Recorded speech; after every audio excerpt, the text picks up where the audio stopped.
So the next question then is again about what accelerated your career.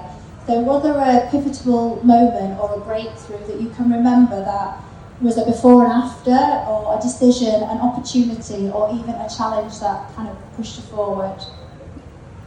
I mean, I've probably touched on mine a little bit, and it was definitely having somebody other than myself to think about pushed me to do more. But there wasn't really ever one moment, but I think as I progressed through, I'm quite a curious person. I like to push myself quite a lot. And so I never want to be too comfortable in the job that I'm in.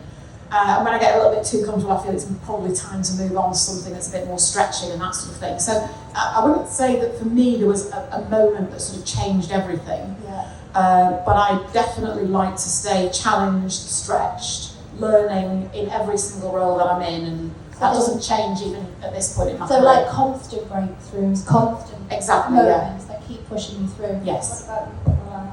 I think for me, I mean, there have been multiple over the years, but I think moving to the Middle East and being the general manager out in the Middle East for a few years was definitely a pivotal moment. I moved out of my comfort zone, which was operations, and moved into general management and was doing contract negotiations and sales, and it was very, very out of my comfort zone.